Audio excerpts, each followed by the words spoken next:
श्री गणेशाय नमः। ओम श्री उमा महेश्वराय नमः। ओम सर्वमंगल मांगल्ये शिवे सर्वार्थ साधिके शरण्ये त्र्यंबिके गौरी नारायणी नमस्तुते। व्यास जी से जन्मेजय जी ने पूछा कि हे दिव्यवर, अब आप मुझे भगवती की महिमा विशुद्ध रूप से बताने की कृपा करें। मैं उनकी महिमा सुनने के पश्चात ही उनका यज्ञ अवश्य संपन्न करूंगा। जैसे व्यास जी ने जब देवी भागवत की कथा जन्मेजय जी को सुना रहे थे तो जन्मेजय जी से उन्हें कहा कि आपको देवी यज्ञ करना चाहिए, इसके प्रभाव से आपके पिता का उद्धार होगा। अब जन्मेजय जी ने कहा कि हे व्यास जी, आप कृपा करके उस देवी यज्ञ का ऐसा माध्यम, इसकी महिमा मुझे बताइए जिसके सुनने से मैं अवश्य इस यज्ञ को संपन्न करूं। तब व्यास जी बोले कि राजन, मैं तुम्हें देवी की महिमा बतलाऊंगा, बड़े ध्यान से सुनो। कौशल देश में एक सूर्यवंशी राजा थे, महान तेजस्वी थे। राजा पुष्य के पुत्र थे, उनका नाम था ध्रुवसंधि। उनकी रानी का नाम था मनोरमा।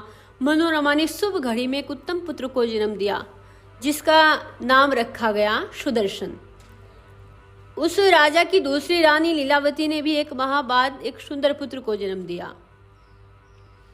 राजन महाराज ध्रुवसंधि ने इस पुत्र का नाम रखा शत्रुजीत। महाराज ध्रुवसंधि दोनों पुत्रों से एक समान प्रेम करते थे। उन्होंने उनसे कभी भी कोई भेदभाव नहीं रखा और इस समय बड़े प्रेम से उनका, आनंद से उनका समय बीत रहा था। एक दिन महाराज ध्रुवसंधि शिकार खेलने के लिए वन में गए। राजा भयंकर व घने जंगल में शिकार खेलने के लिए गए। इतने में एक झाड़ी से क्रोध में भरा हुआ सिंह बाहर निकला और उसने महाराज पर आक्रमण कर दिया और उसके आक्रमण से अपने नखों से राजा को चीर डाला और राजा की मृत्यु का समाचार जैसे ही श्रेष्ठ मंत्रियों तक पहुंचा, उन्होंने उनका अंतिम संस्कार किया। इसके पश्चात राजा का अंत्येष्टि कर्म किया गया और प्रजा के प्रतिनिधि, मंत्रिमंडल, मुनिवर, शिष्ट सुदर्शन को राजा बनाने का विचार विमर्श करने लगे। और राजा ध्रुवसंधि की मृत्यु का समाचार पाकर उनकी दूसरी रानी लीलावती ने अपने पिता युधाजित को दे दिया था, तो वह अपने देवते शत्रुजीत के हित साधन हेतु वहां उपस्थित हुए। और उसी समय मनोरमा के पिता राजा वीरसेन वहां आए, जो कलिंग देश के शासक थे। वे अपने देवते सुदर्शन के हित साधन हेतु वहां आए। दोनों नरेशों के पास पर्याप्त संख्या में सैनिक थे।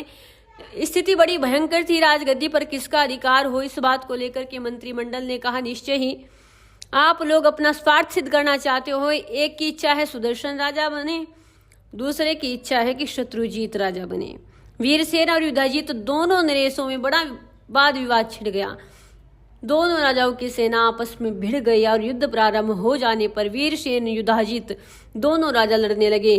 क्रोध और लोभ के वश होकर के युद्ध इतना भयानक हुआ कि उस समय घमासान युद्ध में राजा युधाजित ने अपने तीखे बाणों से वीरसेन पर हमला कर दिया और वीरसेन इस युद्ध में पराजित होकर युद्ध के मैदान में वीरगति को प्राप्त हो गई।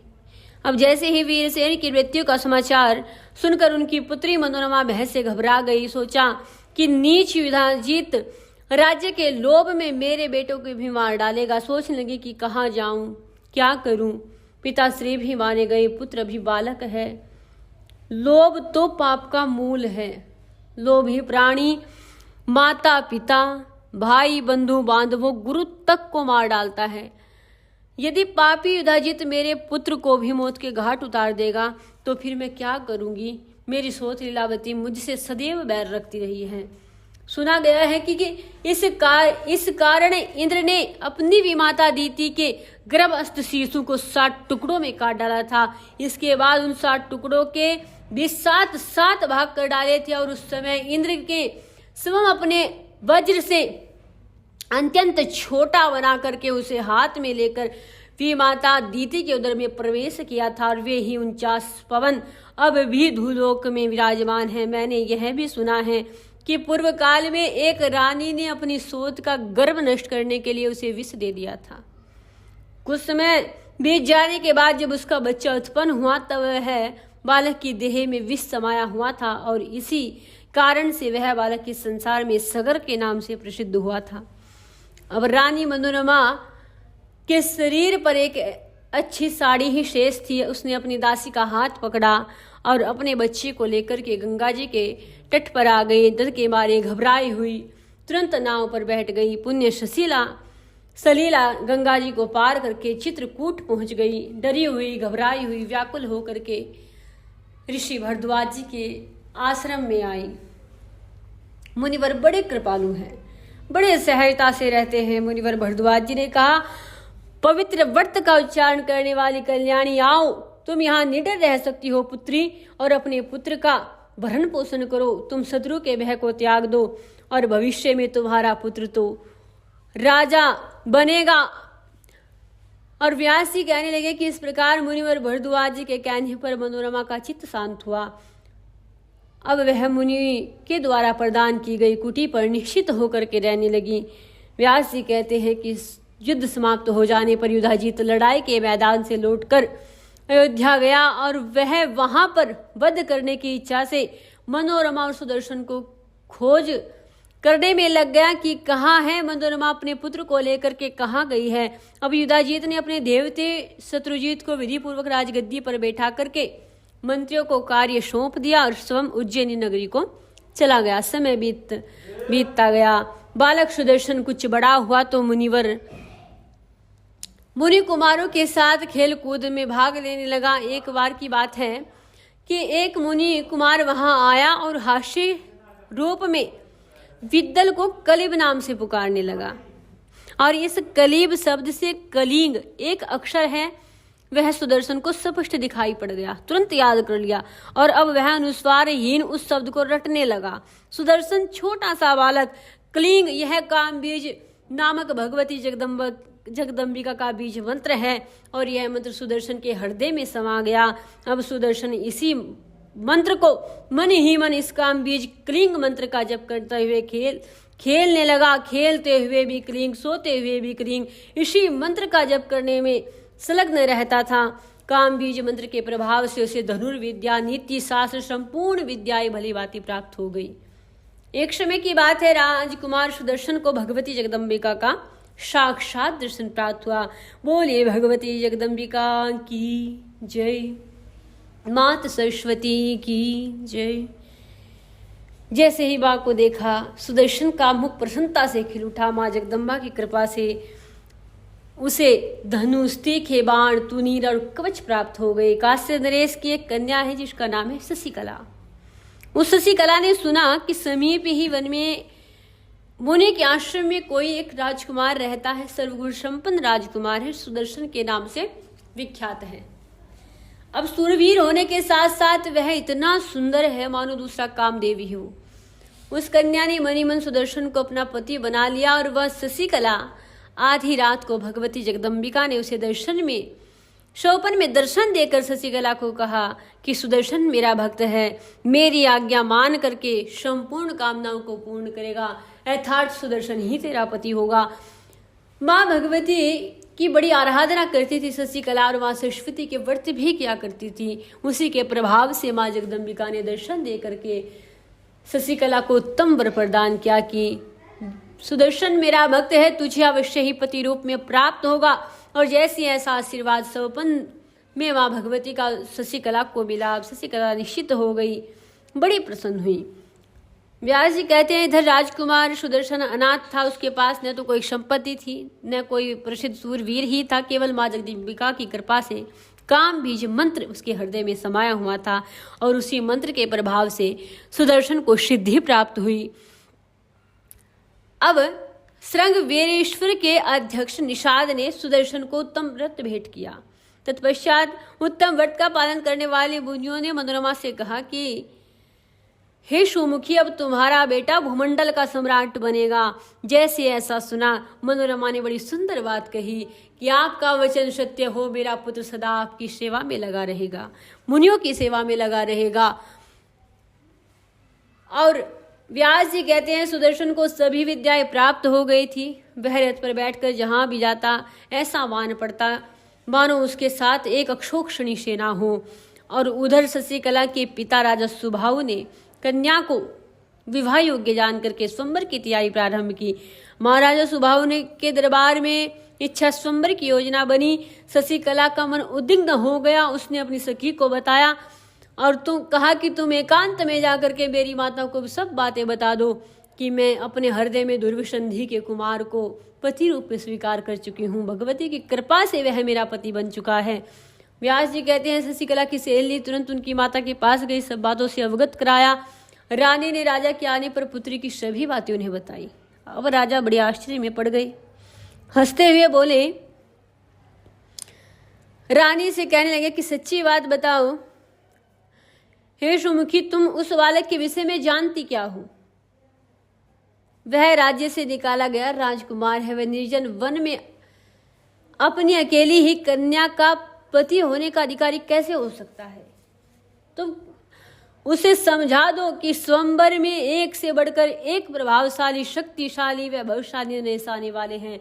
यह सुनकर शशिकला ने उसी क्षण एक ब्राह्मण को बुला करके प्रार्थना की कि आप सुदर्शन के पास जाकर के मेरी प्रार्थना करे और मेरे माता पिता की ओर से स्वयंवर की पूरी तैयारी हो चुकी है, परंतु मैं अपनी ओर से सब प्रकार से आपको पति रूप में वर्ण कर चुकी हूँ। यह सब बातें समझा करके ब्राह्मण को उत्तम दक्षिणा दे करके वन में भेज दिया। और जहाँ पर सुदर्शन मुनि के आश्रम में रह रहा था वह ब्राह्मण वहां शीघ्रता से पहुंचा। भरद्वाज जी के आश्रम में पहुंचकर सुदर्शन को सारी बातों से अवगत कराकर वापिस लौट करके आया।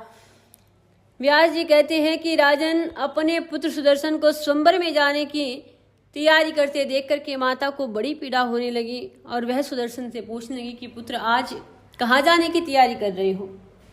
पुत्र, वह समाज तो राजाओं का समाज है। जिस राजा ने तुम्हारे पिता को मार डाला था वह भी स्वयंवर में आएगा।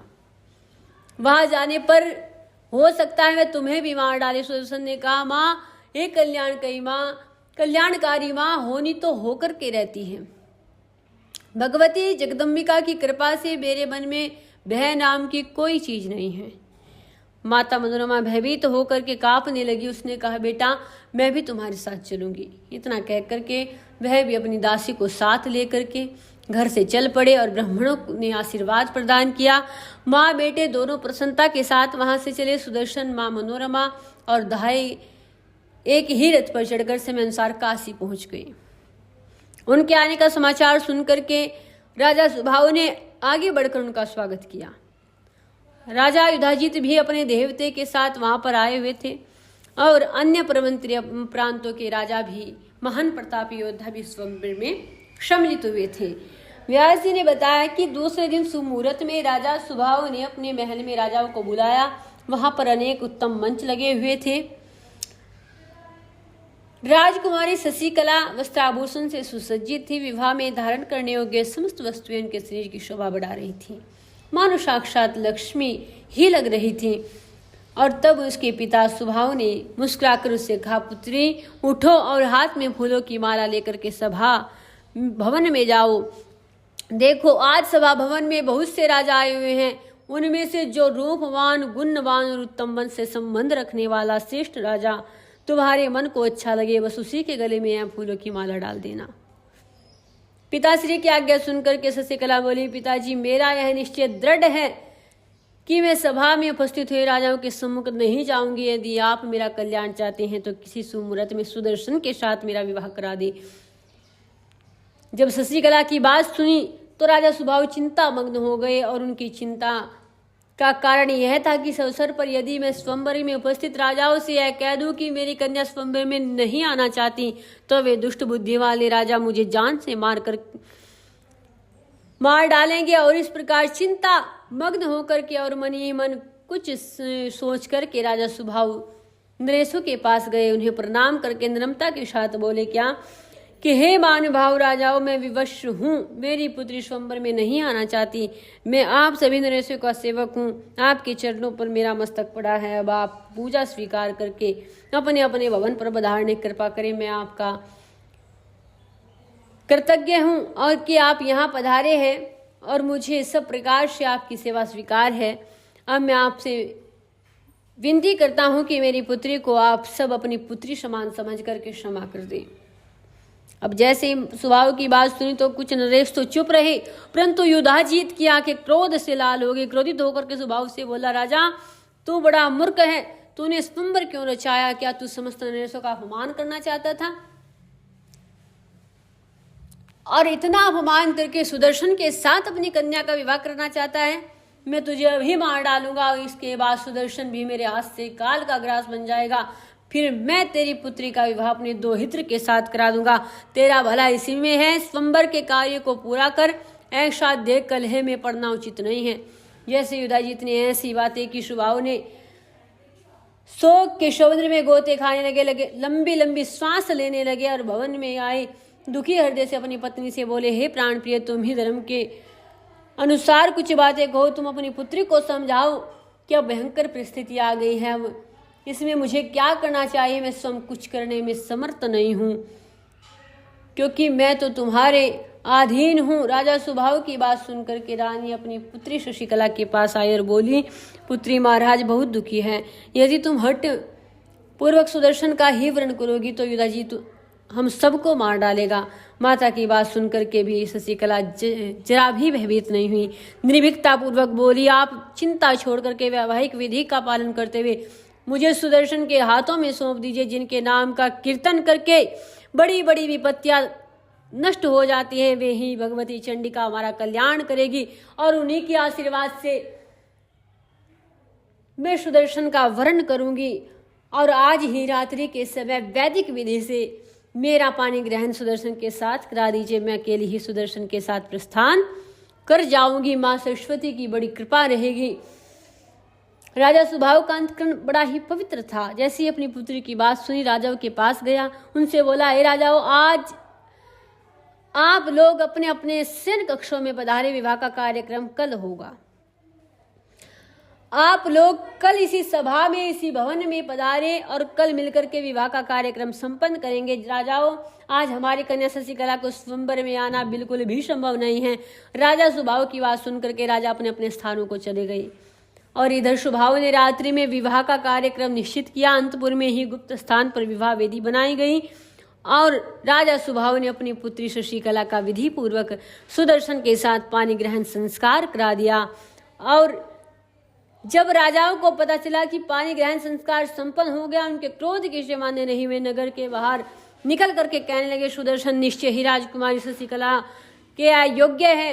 हम आज ही उस कलंकी राजा सुबाहु और सुदर्शन को मार करके राज्य लक्ष्मी सहित शशिकला को छीन लेंगे। शंख नगारे भेरिया बजने लगी। शत्रुजीत भी अपनी सेना लेकर के सुदर्शन की हत्या के लिए युद्ध मैदान में आ डटा। शत्रुजीत का नाना युधाजीत आगे बढ़कर सुदर्शन के सामने आ गया। शत्रुजीत यद्यपि सुदर्शन का सोतेला भाई था, फिर भी सुदर्शन को मारने के लिए युधाजीत के साथ वहां पहुंचा। क्रोध के वशीभूत होकर वे तीनों तीक्ष्ण बाणों से एक दूसरे पर प्रहार करने लगे। घमासान युद्ध प्रारंभ हो गया और काशी नरेश सुबाहु भी अपनी सेना के साथ अपनी जमाता की सहायता के लिए पहुंच गए। इस प्रकार भीषण संग्राम होता रहा और उसी समय वहां भगवती जगदम्बिका दुर्गा सिंह पर बैठ करके प्रकट हो गई। बोलिए जगदम्बिका मात की जय। भक्त की रक्षा के लिए मां युद्ध स्थली में आ गई है और मां के स्वरूप को देख करके सब विस्मित होकर के शत्रुघ्न कहने लगे कि ये कौन है। तभी सुबाहु जी ने पूछा कि हे मेरे जमाता सुदर्शन, ये है कौन है? और सुदर्शन जी ने बड़े भाव से कहा कि यही तो मेरी माँ जगदम्बिका है, माँ सरस्वती है। इन्हीं की कृपा से मैं निर्भय होकर के पूरे लोकों में विचरण करता हूँ। इनकी कृपा से मुझे कोई डर नहीं लगता। बोलिए भगवती जगदम्बिका की जय। और आज माँ जगदम्बिका क्रोधित होकर के, इतना क्रोध माँ जगदम्बिका को आया कि क्षण भर में माँ ने युद्ध स्थल पर संपूर्ण शत्रुओं का संहार कर डाला। और सुबाहु जी ने सुबाहु और सुदर्शन जी हाथ जोड़ करके स्तुति करने लगे। सुबाहु बोले, हे संसार को धारण करने वाली माँ, आपको मेरा नमस्कार है। भगवती शिवा को मेरा नमस्कार है। माता, अब आप अपने भक्तों को जन्म मरण आदि के भ्रम से मुक्त कर देने में समर्थ हो, फिर उनके लौकिक मनोरथ पूर्ण करने में कौन सी बड़ी बात है। व्यास जी कहते हैं, इस प्रकार स्तुति करने पर कल्याणमयी भगवती जगदम्बिका प्रसन्न हो गई। उन्होंने सुबाहु से कहा, सुव्रत वर मांगो। और जैसे ही माँ जगदम्बा ने कहा कि वर मांगो, तब सुबाहु कहने लगा कि माँ, एक और भूलोक और देवलोक का राज्य रख दिया जाए और एक और आपके पुण्य का दर्शन, जो वह राज्य आपके दर्शनों की तुलना में कभी नहीं हो सकता। हे माता, मैं क्या वर मांगू भगवती, आप कृपा की सागर हो। काशीपुरी में जब तक इस पृथ्वी पर है तब तक आपका यहाँ रहना आवश्यक है। बस मुझे यही वर देने की कृपा करे। भगवती दुर्गा ने कहा, राजन, काशीपुरी में मेरा निरंतर निवास रहेगा और समस्त प्राणियों की रक्षा हेतु जब तक पृथ्वी यहाँ पर रहेगी तब तक मैं काशीपुरी में निवास करूंगी। बोले काशीपुराधीश्वरी मात की जय। भगवती दुर्गा ने कहा कि काशीपुरी में मेरा निरंतर वास रहेगा और समस्त प्राणियों की रक्षा के हेतु जब तक पृथ्वी पर यहाँ पर रहेगी तब तक मैं यहाँ पर निवास करूंगी। व्यास जी कहते हैं, अयोध्या जाने पर महाराज सुदर्शन ने सबसे पहले प्रियजनों के साथ राजभवन में आए और वहां शत्रुजीत की माता शोक से व्याकुल थी। उन्होंने उन्हें प्रणाम किया और कहा कि आपके पुत्र शत्रुजीत और पिता युधाजीत युद्ध में मेरे द्वारा नहीं मारे गए। युद्ध भूमि में मां भगवती के हाथों वीरगति प्राप्त हुई है और इसमें मेरा कोई भी दोष नहीं है। होनी अवश्य होकर के रहती है, वह किसी के टाले नहीं टलती। सुदर्शन ने इस प्रकार कहने पर लीलावती लज्जित हो गई और वह सुदर्शन से इस प्रकार बोली, पुत्र, मैं सबसे बड़ी अपराधिन हूं। मुझे ऐसी दशा प्राप्त होने में मेरे पिता युधाजीत ही कारण बने। लीलावती की यह बात सुनकर के राजकुमार ने भी उनके चरणों में अपना शीश झुकाया और उसके बाद वे अपने महल को चले गए। और वहां जहां पहले से ही माता मनोरमा आकर के ठहरी हुई थी, इधर काशी में महाराज सुबाहु ने भगवती दुर्गा की एक श्रेष्ठ प्रतिमा बनवा करके मंदिर बनवाया, भक्ति पूर्वक स्थापना कराई और सब लोग प्रेम और भक्ति से लीन होकर के भगवती की पूजा में लीन हो गए। बोले जगदम्बिका मात की जय। बोलिए सरस्वती महाविद्या की जय। भक्तराज सुदर्शन की जय। शशिकला जी की जय।